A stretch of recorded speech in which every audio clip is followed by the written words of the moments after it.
धमधा का रहस्यमय किला। धमधा में महामाया मंदिर के पीछे गोंड राजा का रहस्यमय किला मौजूद है। यह तीनों ओर बूढ़ा तालाब से घिरा हुआ है। किले का 2 मंजिला खंडहर 500 साल से आज भी अडिग खड़ा हुआ है। इसके भीतर एक तलघर है जो मलबे से अटा पड़ा है। इसमें 4 सीढ़ियां ही दिखाई देती हैं। जाने कब इस तलघर की खुदाई होगी और किले का रहस्य खुल सकेगा। यही नहीं, बूढ़ा तालाब के भीतर सुरंगी कुआं भी है जो पानी सूखने के बाद दलदली रूप में नजर आता है। गांव वाले इसे झांझ कहते हैं। किले के सामने तालाब में उतरने के लिए पचरी बनी हुई थी जिसे रानी घाट कहा जाता है। यह अत्यंत जीर्ण हो चुका है। धमधा से रतनपुर तक भीतर ही भीतर सुरंग होने की कहावत भी प्रचलित है। यह सभी तथ्य किले के रहस्य को गहराते हैं। इनका खुलासा पुरातत्वीय उत्खनन से ही हो सकता है। पांडुलिपि के अनुसार सन 1145 में सरदा के गोंड जमींदार 2 भाई सांड और विजय को शिकार खेलते समय यह स्थल मिला था जिसे उन्होंने अपनी राजधानी बनाई।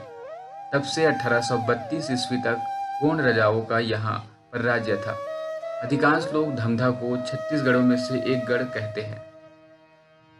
भारतीय पुरातत्व सर्वेक्षण ने सन 1925 में किला परिसर को संरक्षित स्थल घोषित किया था। इसके एक सूचना बोर्ड भी लगाया गया था, किंतु 1962 में इसे संरक्षित स्मारक की सूची से हटा दिया गया। कालांतर में मध्य प्रदेश पुरातत्व विभाग ने इसे संरक्षण में लिया। 2003 में छत्तीसगढ़ शासन ने किला परिसर को केंद्रीय गोंडवाना महासभा को हस्तांतरित कर दिया। इसका गजट में प्रकाशन किया गया तथा प्राचीन स्मारक में किसी भी प्रकार का छेड़छाड़ या नवनिर्माण अथवा पुरातत्वीय महत्व को नुकसान न पहुंचाने की शर्त रखी गई। लेकिन वर्तमान में वहां पर सीमेंट कंक्रीट से हो रहे अव्यवस्थित निर्माण से इसकी ऐतिहासिकता और पूरा महत्व विलुप्त हो रहा है। इसे अक्षुण्ण बनाए रखने के लिए सबको जागरूकता के साथ काम करने की आवश्यकता है। धर्मधाम गौरव गाथा समिति ने इस किले के संरक्षण भारतीय पुरातत्व सर्वेक्षण को देने 100 दिनों में 5500 पोस्ट कार्ड लिखने का अभियान छेड़ा था। केंद्रीय संस्कृति मंत्री प्रहलाद पटेल ने इसकी जांच भी कराई थी, लेकिन अभी तक नगरवासियों की भावनाओं के अनुरूप निर्णय नहीं लिया जा रहा है। धमधा का रहस्यमय किला आज भी शोध का विषय है। ये लेख सभार गोविंद पटेल जी से है। आइए आज हम धमधा के राजा किला के बारे में जानकारी प्राप्त करते हैं। वो जानकारी जो आज तक इतिहास के पन्नों में शायद दब गई है या हमारे सामने नहीं आ पा रही है। आज यह राजा का किला जो हमको इस स्वरूप में दिखाई दे रहा है यह ऐतिहासिक है। वैसे भी कहा जाता है कि धमधा गढ़ था जो 36 गढ़ों में से एक था। ये राजा किला गोंड राजाओं ने इसको फिर से जीर्णोद्धार करके बनाया और समृद्ध किया था। अंग्रेजों और भोसलों सैनिकों के द्वारा इस राजा किला को जीतने के लिए, इस गढ़ को जीतने के लिए बहुत प्रयास किए। 3 महीने तक लंबी लड़ाइयाँ चली और यह एक ऐसा अभेद्य किला था, ऐसा कहा जाता है कि इसको जीत पाना कठिन था।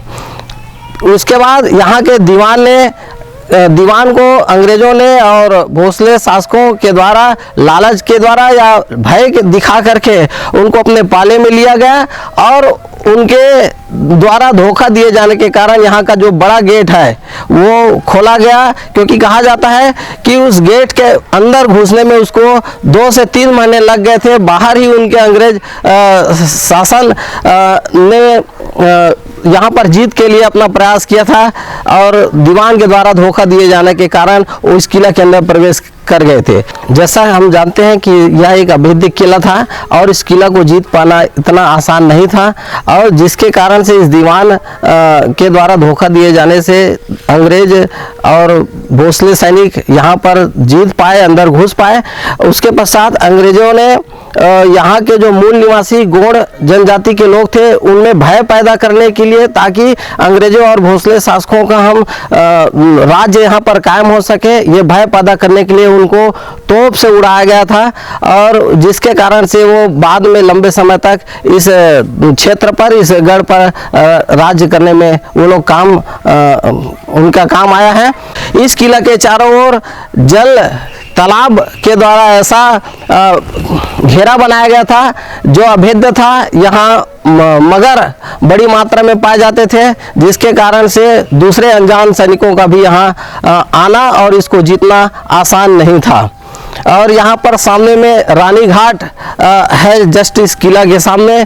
पर कहा जाता है कि उस घाट में रानी ही स्नान करती थी और उनकी जो सेविकाएं हैं वो आसपास उनको सेवादारी करने का वो लोग लाभ देते थे।